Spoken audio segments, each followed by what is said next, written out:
통장에 500만 원 있으시네요. 은행 직원의 그 말을 듣는 순간 제 심장이 멎는 줄 알았습니다. 5억 원.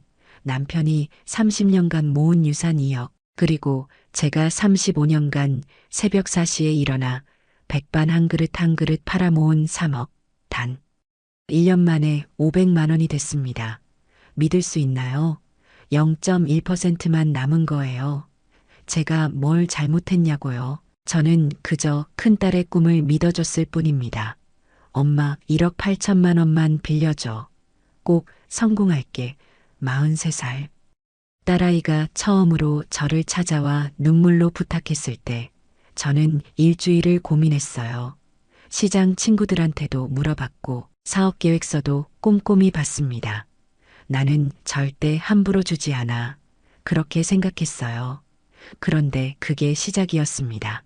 도대체 제게 무슨 일이 있었던 걸까요? 지금부터 67살. 백반집 사장이 5억을 500만 원으로 만든 이야기를 들려드리겠습니다. 시청 전 구독과 좋아요를 누르시면 로또에 당첨되는 행운이 올 수 있습니다. 그리고 지금 어디에서 시청하고 계신지 댓글로 남겨주세요. 여러분의 이야기도 듣고 싶습니다. 그럼 지금부터 시작되는 이야기 속으로 함께 들어가 볼까요? 제 이름은 박순덕입니다. 올해 67살이에요. 경기도의 한 시장 골목에서 순덕이네 밥상이라는 백반집을 운영하고 있습니다. 35년째예요. 간판도 낡았고 실내도 그리 넓지 않지만 이곳은 제가 35년 넘게 지켜온 제 인생 그 자체예요. 새벽 4시면 눈이 떠집니다. 알람도 필요 없어요. 35년을 이렇게 살다 보니 몸이 알아서 깨우더라고요. 어둠 속에서 옷을 입고 가게로 향합니다. 가까운 거리예요. 걸어가면서 새벽 공기를 마시는 게 하루의 시작이에요. 가게 문을 열면 제일 먼저 하는 일이 쌀을 씻는 거예요. 밥솥에 쌀을 넣고 물이 맑아질 때까지 여러 번 헹궈요. 그 다음은 가마솥에 물을 올려서 국을 끓이는 거죠. 사고를 넣고 끓이기 시작하면 김이 모락모락 피어오릅니다. 그 김을 보면 오늘도 시작이구나 싶어요.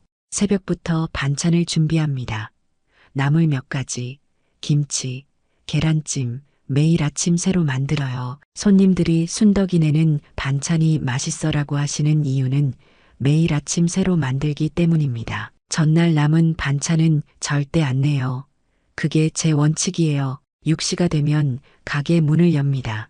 제일 먼저 오시는 분은 새벽 시장에서 일하시는 분들이에요. 채소가게, 생선가게, 정육점, 다들 저보다 나이가 많으세요.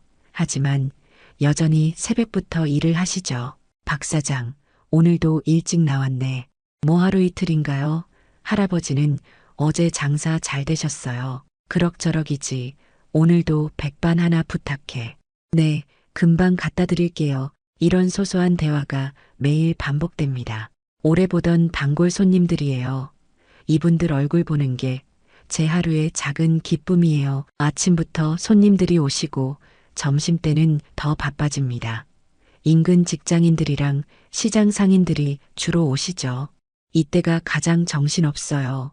주문이 쏟아지고 손님들이 북적이는 소리, 그릇 부딪히는 소리가 가득하죠. 정신없지만 즐거워요. 이게 장사가 잘 되는 소리니까요. 저녁 시간엔 동네 어르신들이 한잔하러 오세요. 백반에 소주 한 병. 그렇게 드시면서 하루의 고단함을 푸시는 거죠. 저도 가끔 그분들이랑 이야기 나누는 게 좋아요. 그게 제 작은 낙이에요. 밤 9시가 되면 문을 닫습니다. 설거지하고 정리하고 나면 늦은 시각이 되죠. 그제야 집으로 돌아가요. 하루 종일 일하는 셈이에요. 하지만 힘들다고 생각해 본 적은 없어요. 이게 제 삶이고 제 일이니까요. 백반 한 그릇에 5천 원이에요. 요즘 물가에 5천 원이면 싸다고들 하세요. 하지만 저는 가격을 올리고 싶지 않아요. 이 동네 분들이 부담 없이 드실 수 있어야 한다고 생각하거든요. 하루에 얼마를 버는지 정확히는 모르겠어요. 손님이 오시면 받고 장 보고 그렇게 하루하루 살았어요. 밤에 돈을 세어보면 뭐 적당히 남더라고요. 많이 남을 때도 있고 적게 남을 때도 있고요. 그냥 남는 돈은 바로 은행에 갖다 넣었습니다. 집에 두면 쓰게 되니까요. 통장에 넣어두면 안전하잖아요. 그렇게 35년을 살았어요. 돈이 얼마나 모였는지는 별로 확인 안 했어요. 그냥 일만 했습니다. 어느 날 은행에 갔다가 직원이 말하더라고요. 사장님 통장에 꽤 모이셨네요. 그래서 확인해 봤더니 대략 3억 정도 된 것 같더라고요. 저도 깜짝 놀랐어요. 이렇게 모였나 싶었죠. 35년 동안 매일매일 일한 결과였습니다. 중간에 자식들 대학 보내고 결혼시키고 그랬는데도 모인 거예요. 신기했어요. 돈 계산 잘하는 사람도 아닌데 말이에요. 엄마는 자식들 다 키워놓고도 돈이 있네. 시장 친구들이 그렇게 말할 때면 뿌듯했어요. 그래요. 저는 자식들 뒷바라지하면서도 제 노후를 챙긴 사람이었어요. 그게 자랑스러웠습니다. 그런데 제게는 또 다른 돈이 있었습니다. 바로 남편이 남긴 유산이에요. 제 남편은 10년 전에 췌장암으로 세상을 떠났습니다. 갑작스러웠죠. 진단받고 얼마 안 돼서 돌아가셨어요. 그때 정말 많이 울었습니다. 오래 함께 살았는데 말이에요. 남편은 중소기업에서 오랫동안 다녔어요. 성실한 사람이었죠. 퇴직금이랑 회사에서 들어둔 사망보험금 이것저것 하니까 2억이 조금 넘더라고요. 그 돈을 받았을 때 저는 한참을 울었습니다. 이게 남편이 평생 일해서 남긴 거구나 싶었거든요. 그래서 다짐했어요. 이 돈은 절대 함부로 쓰지 않겠다. 남편이 고생해서 모은 돈이니까 소중하게 지키겠다. 그렇게 제가 모은 돈 대략 3억 원과 남편이 남긴 돈 2억 조금 넘는 걸 합치면 5억 원 정도 됐습니다. 통장에 5억이 찍혀 있는 걸 볼 때마다 뿌듯했어요. 35년이 여기 있구나. 남편의 평생도 여기 있구나. 그렇게 생각했죠. 저는 그 돈을 노후 자금으로 생각했어요. 나중에 몸이 아파서 일을 못하게 되면 요양원에 들어가야 하잖아요. 병원비도 필요하고요. 자식들한테 짐이 되고 싶지 않았습니다. 제 인생은 제가 책임지고 싶었어요. 그래서 그 돈만큼은 절대 건드리지 않으려고 했죠. 통장을 볼 때마다 안심했어요. 이 돈이 있으면 괜찮아. 늙어서 굶지는 않겠다. 그렇게 생각했거든요. 사실 저는 돈 계산에 밝은 사람이 아니에요. 그냥 일만 했어요. 손님 오시면 밥 드리고 돈 받으면 은행 가서 넣고 그게 전부였습니다. 복잡한 건 잘 몰라요. 그냥 일하고 가족 생각하고 사는 게 제 삶이었어요. 자식들도 제 사정을 알고 있었어요. 큰딸 최민지는 서울 쪽에서 살고 있고 작은아들 박준호는 인천 쪽에 집을 잡았습니다. 둘 다 결혼해서 각자 가정을 꾸렸죠. 명절 때 한 번씩 얼굴 보는 게 전부였지만 그래도 괜찮았어요. 자식들이 잘 살고 있다는 것만으로도 충분했거든요. 전화로 목소리만 들어도 반가웠어요. 손주들 이야기 들으면 기분이 좋았고요. 큰딸은 가끔 전화해서 안부를 물었어요. 건강은 어떤지 가게는 잘 되는지 물어봤죠. 작은아들은 전화를 자주 하는 편은 아니었지만 명절 때 오면 엄마 건강해 보여서 다행이야라고 말해줬습니다. 저는 자식들이 효자효녀라고 생각하진 않았습니다. 요즘 세상에 부모한테 잘하는 자식이 얼마나 되겠어요. 그냥 제 인생은 제가 알아서 살면 된다고 생각했죠. 자식들도 각자 살기 바쁠 테니까요. 하지만 적어도 제 노후 자금을 건드릴 만큼 몰상식하진 않을 거라고 믿었어요. 명절 때 보면 엄마 무리하지 마세요. 나중에 편히 쉬세요라고 말하던 애들이었으니까요. 그게 제 착각이었다는 걸 나중에야 알게 됐습니다. 그것도 아주 뼈아프게 말이죠. 어느 날 저녁이었어요. 가게를 닫고 설거지를 하고 있는데 휴대폰이 울렸습니다. 큰딸 민지한테서 온 전화였어요. 평소엔 명절 때나 연락하는 애가 갑자기 전화를 한 거예요. 뭔가 이상하다는 생각이 들었죠. 하지만 저는 그냥 평범한 안부 전하려니 했어요. 설거지하던 손을 닫고 전화를 받았습니다. 엄마, 목소리가 평소와 좀 달랐어요. 뭔가 할 말이 있는 것 같았습니다. 안부를 묻더니 가게는 잘 되냐고, 건강은 괜찮으냐고 물었어요. 저는 그냥 잘 지낸다고 대답했죠. 별다른 생각 없이 대답했어요. 딸이 엄마 걱정해서 전화한 거겠거니 생각했거든요. 한참을 그렇게 이야기하다가 큰딸이 조심스럽게 말을 꺼냈습니다. 그 말을 듣는 순간 저는 이게 제 인생의 전환점이 될 줄 몰랐습니다. 5억이 500만 원이 되는 여정의 시작이었죠. 하지만 그때의 저는 그저 딸아이가 힘들다는데 어떻게든 도와주고 싶은 엄마였을 뿐이었습니다. 엄마, 나 사업 좀 해보려고 해. 민지의 목소리가 조심스러웠어요. 사업이요? 갑자기 무슨 사업이냐고 물었죠. 큰딸은 한참을 뜸을 들이더니 말했습니다. 인테리어 소품 가게를 하고 싶다고요. 요즘 그런 거 유행이잖아. 감각 있는 소품들 파는 거. 나 예전부터 관심 있었거든. 민지는 계속 설명했어요. 남편 회사가 요즘 어렵다고, 구조조정 이야기가 나온다고, 자기도 뭔가 해서 돈을 벌어야 할 것 같다고요. 파트타임으로 일하는 건 돈이 너무 적고 이참에 제대로 사업을 해보고 싶다고 했습니다. 저는 가만히 듣고 있었어요. 43살 딸아이가 처음으로 자기 꿈을 이야기하는 게 신기하기도 하고 한편으로는 걱정도 됐죠. 사업이라는 게 쉬운 게 아니잖아요. 그래서 엄마한테 부탁이 있어. 민지가 더 작은 목소리로 말했습니다. 자금이 필요하다고, 보증금이랑 초기 투자금이 필요하다고요. 은행 대출도 받을 건데 그것만으로는 부족하다고 했어요. 얼마나 필요한데 제가 물었죠. 민지는 한참 망설이다가 대답했습니다. 1억 8천만 원 정도 빌려줄 수 있어. 엄마, 1억 8천만 원. 그 숫자를 듣는 순간 머리가 하얘졌어요. 큰 돈이었습니다.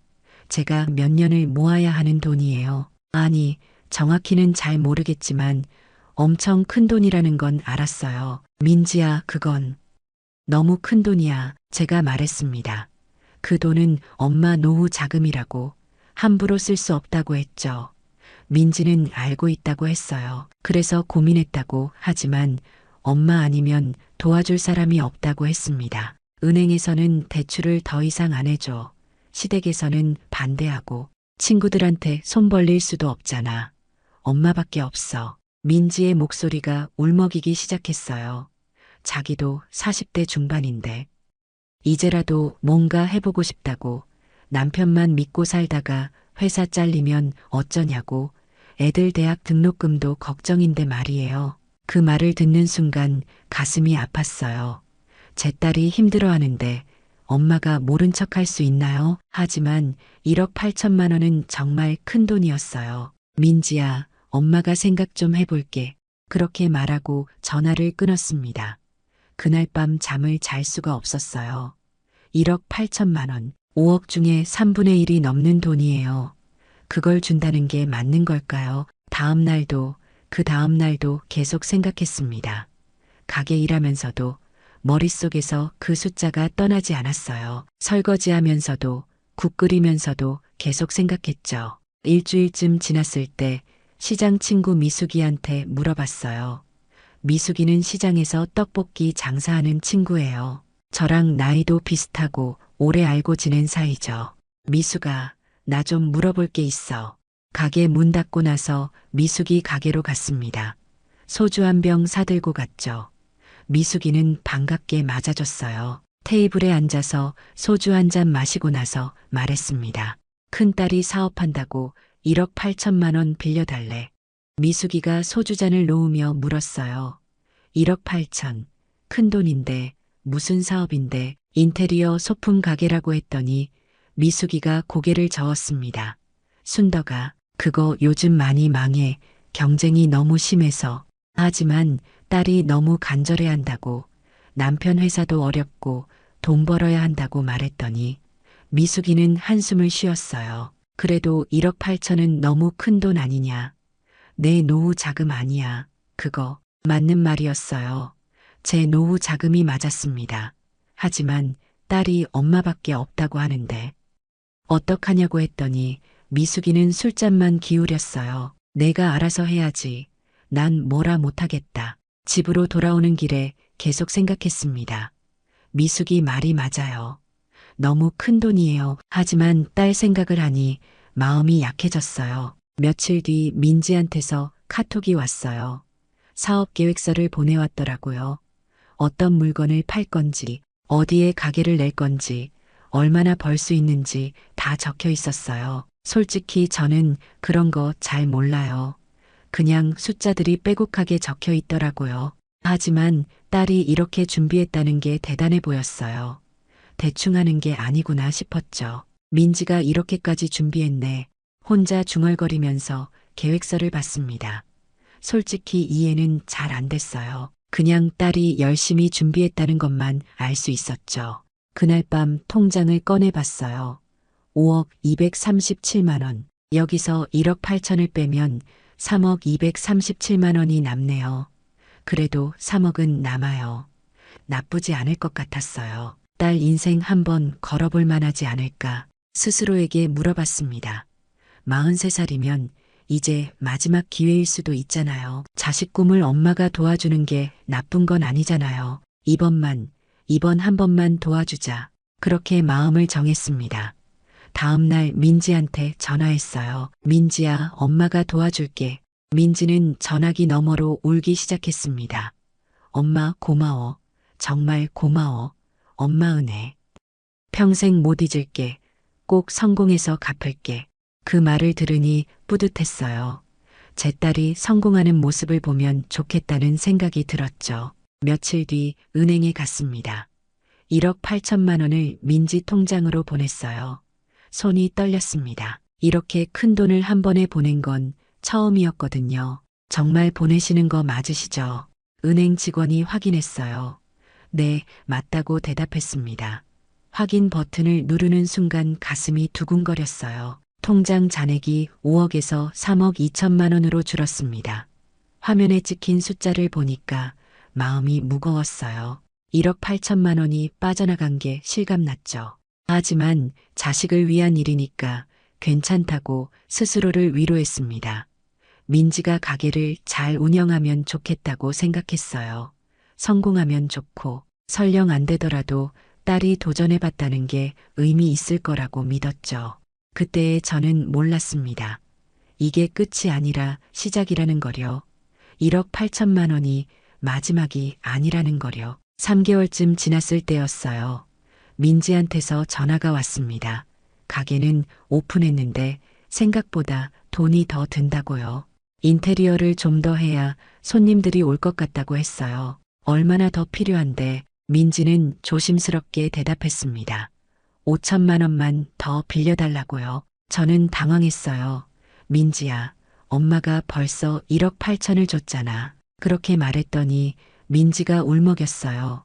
그것도 알고 있다고 하지만 지금 돈이 없으면 가게를 제대로 못 연다고요.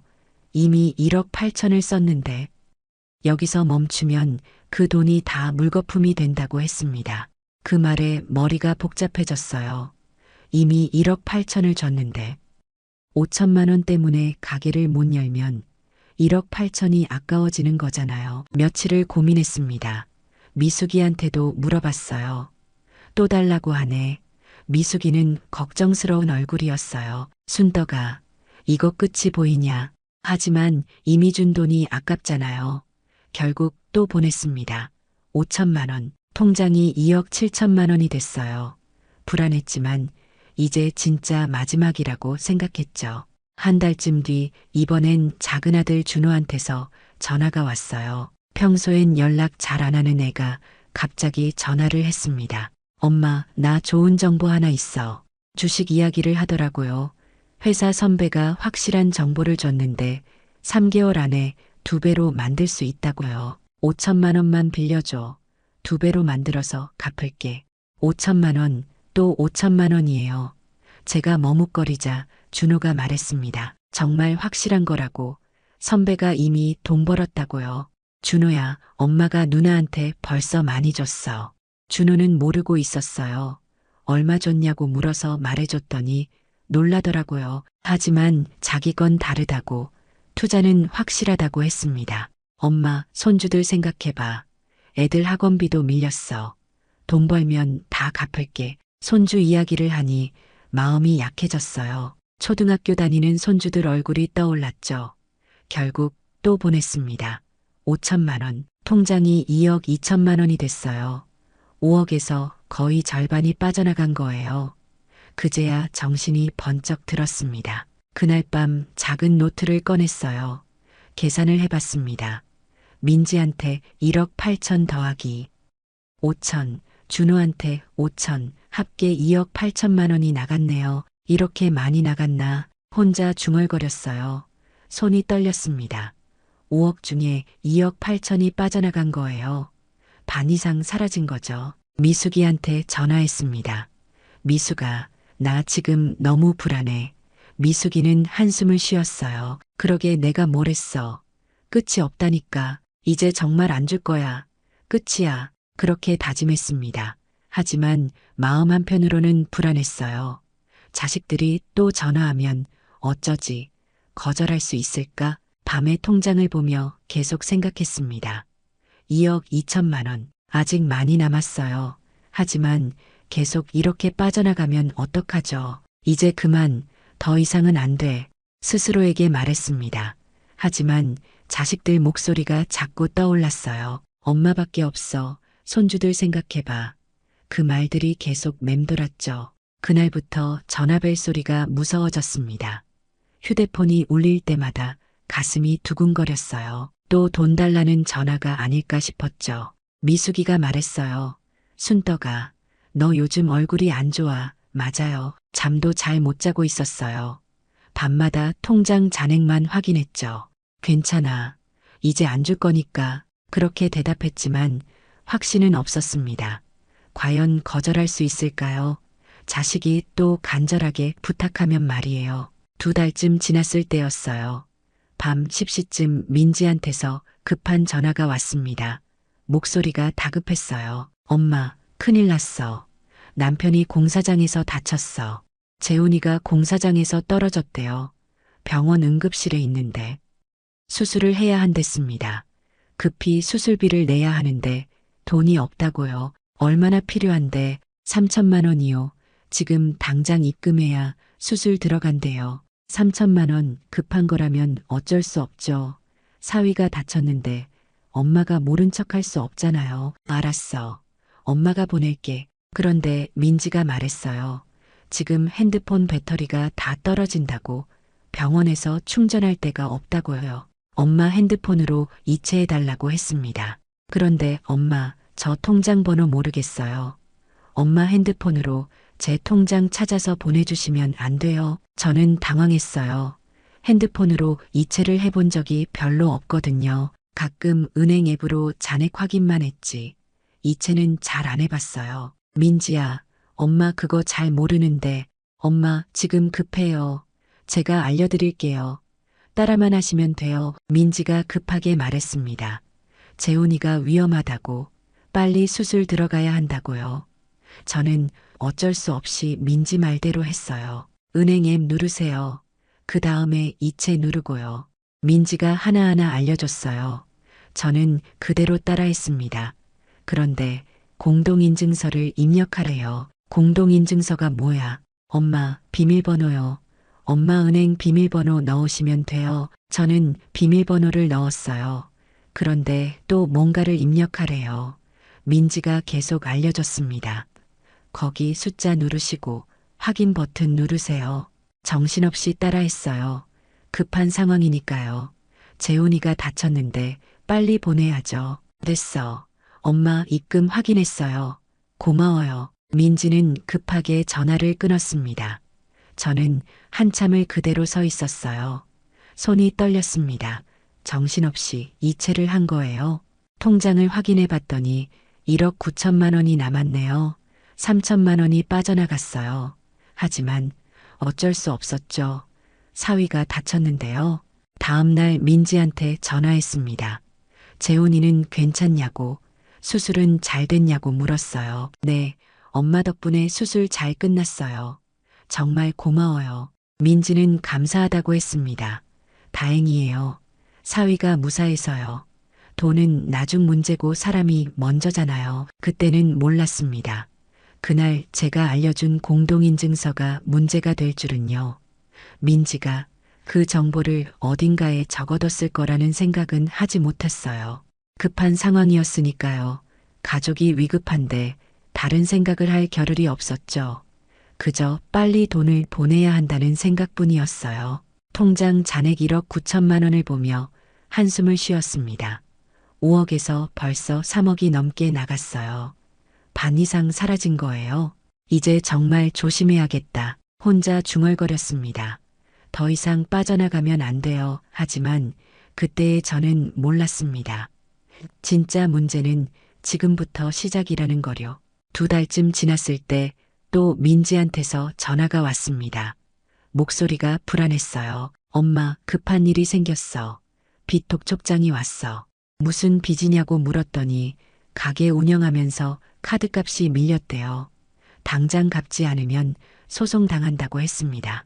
얼마나 필요한데 6천만 원이요. 엄마, 지금 갚지 않으면 큰일 나요. 6천만 원, 또 큰 돈이에요. 저는 망설였습니다. 민지야, 엄마가 벌써 너무 많이 줬어. 엄마, 제발, 이번만 소송당하면 가게도 못해요. 민지가 울먹였어요. 지금까지 투자한 돈이 아깝지 않냐고. 여기서 포기하면 다 날아간다고 했습니다. 또 그 말이에요. 이미 준 돈이 아까워서 또 주게 되는 거예요. 결국 또 보냈습니다. 6천만 원, 통장이 1억 3천만 원이 됐어요. 5억에서 벌써 3억 7천이 빠져나간 거예요. 손이 떨렸습니다. 그날 밤 잠을 잘 수가 없었어요. 통장을 계속 들여다봤습니다. 1억 3천만 원, 점점 줄어들고 있어요. 한 달쯤 뒤 이번엔 준호한테서 전화가 왔어요. 엄마, 주식이 좀 떨어졌어. 손실을 복구하려면 돈이 더 필요해. 얼마나? 7천만 원이요. 이번엔 진짜 확실해요. 선물 옵션으로 바꿔서 할 거예요. 7천만 원. 제 머리가 지끈거렸어요. 준호야, 엄마 돈이 얼마 안 남았어. 엄마, 지금 안 하면 제가 지금까지 잃은 돈 회복 못 해요. 제발. 준호도 간절했습니다.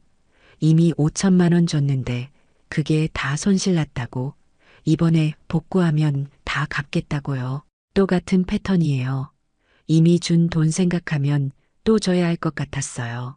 며칠을 고민하다가 결국 보냈습니다. 7천만 원, 통장이 6천만 원이 됐어요. 5억이 6천만 원이 된 거예요. 그제야 정말 무서워졌습니다. 미숙이한테 울면서 전화했어요. 미숙아, 나 지금 통장에 6천만 원밖에 안 남았어. 미숙이는 놀랐습니다. 뭐, 6천, 5억 중에 6천만 원만 남았다고. 응, 자꾸 달라고 해서 거절을 못하겠어. 미숙이가 단호하게 말했어요. 순덕아, 이제 그만해. 더 주면 진짜 다 날아가. 맞는 말이에요. 하지만 자식들 목소리를 듣면 마음이 약해져요. 엄마밖에 없어. 손주들 생각해봐. 그 말들을 거절할 수가 없었어요. 한 달 뒤 또 준호가 전화했습니다. 엄마, 조금만 더 3천만 원만 더 주면 회복할 수 있어. 준호야, 엄마 돈 다 떨어져가. 엄마, 이번이 진짜 마지막이에요. 또 마지막이래요. 벌써 몇 번째 마지막인지 모르겠어요. 하지만 또 보냈습니다. 3천만 원, 통장이 3천만 원이 됐어요. 5억에서 3천만 원. 손이 부들부들 떨렸습니다. 그날 밤 거울을 봤어요. 얼굴이 많이 상했더라고요.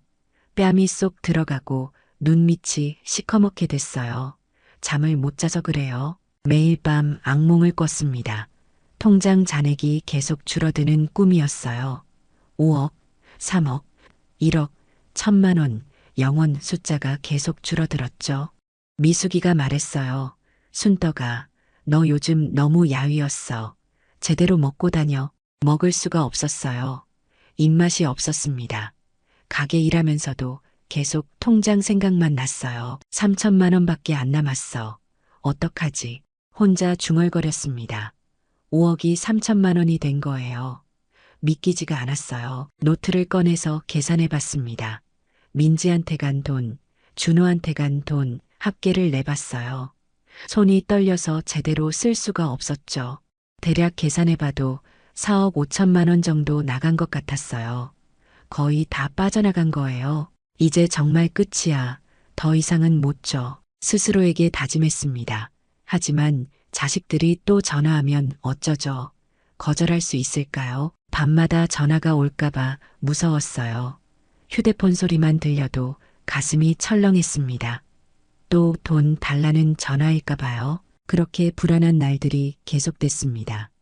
통장 잔액 3천만 원을 보며 매일 한숨만 쉬었어요. 한 달쯤 지났을 때 은행에서 문자가 왔어요. 적금 만기가 됐다는 내용이었습니다. 1,000만 원짜리 적금이었어요. 은행에 갔습니다. 적금이라도 찾아야 조금 숨통이 틀 것 같았거든요. 창구에 앉아서 통장을 건넸어요. 직원이 통장을 보더니 이상한 표정을 지었습니다. 고객님, 혹시 대출 받으신 거 아세요? 네, 대출이요. 저 대출 없는데요. 아니, 여기 신용대출이 3천만 원 있으신데요. 제 머리가 하얘졌어요. 3천만 원 대출. 저는 대출 받은 적이 없는데요. 확인 좀 다시 해주세요. 분명 착오가 있을 거예요. 직원이 다시 조회했습니다. 하지만 결과는 똑같았어요. 제 명의로 지난달에 대출이 실행됐대요. 거래 내역서 좀 뽑아주세요. 손이 떨렸습니다. 직원이 종이를 건넸어요. 한 장, 두 장 계속 나왔습니다. 30장이 넘게 나왔어요. 모든 페이지가 출금으로 가득했어요. 제가 보낸 것도 있고 모르는 출금도 많았습니다. 이건 뭐예요? 제가 보낸 거 아닌데 작은 금액들이 계속 빠져나가 있었어요. 200만 원, 300만 원씩 여러 번 출금된 기록이 있었습니다. 손이 떨려서 종이를 제대로 잡을 수가 없었어요. 페이지를 넘기면서 확인했습니다. 마지막 장을 봤을 때 숨이 막혔어요. 통장 잔액이 500만 원이라고 적혀 있었습니다. 500만 원, 제 통장에 500만 원만 남았다고요. 직원이 미안한 표정을 지었어요. 네, 현재 잔액이 500만 원이십니다. 그럼 제 돈은 다 어디 갔어요? 온라인으로 이체되신 것 같은데요. 고객님 공동인증서로 출금하신 거예요. 공동인증서. 그때 민지한테 급하게 알려준 거 생각났어요. 그때 민지가 정보를 알게 된 거예요. 은행을 나와 바로 미숙이한테 전화했습니다. 미숙아, 큰일 났어. 통장에 500만 원밖에 안 남았어. 미숙이도 놀랐어요. 뭐, 500만 원, 5억이 500만 원이 됐다고. 응, 그리고 대출도 3천만 원 있대. 내가 모르는 대출이. 미숙이가 한참을 말이 없더니 조심스럽게 물었습니다. 순덕아, 혹시 민지 가게 폐업한 거 알아? 뭐, 폐업, 무슨 소리야. 나 지난주에 서울 갔다가 봤어. 민지 가게 있던 자리에 다른 가게 들어와 있더라.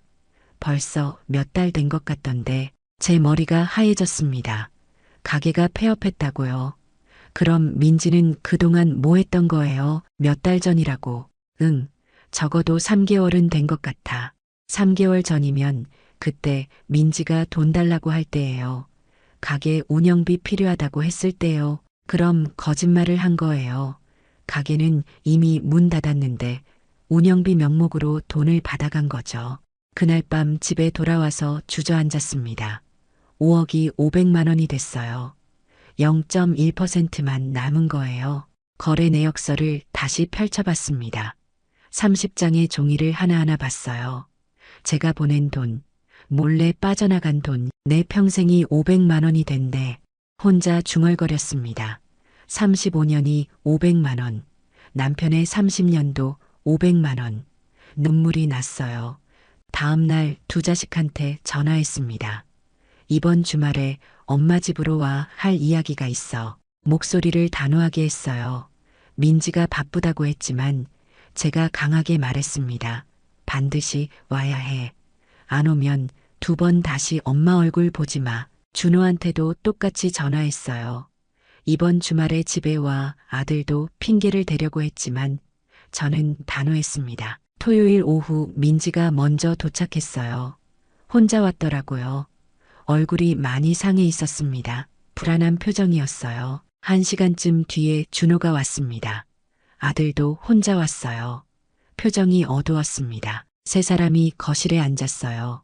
저는 두 자식을 번갈아 보며 천천히 입을 열었습니다. 너희 엄마 통장에 얼마 남았는지 아니? 둘 다 고개를 숙였어요. 대답하지 않았습니다. 침묵만 흘렀죠. 500만 원이야. 5억 중에 500만 원만 남았어. 민지가 깜짝 놀라는 표정을 지었어요.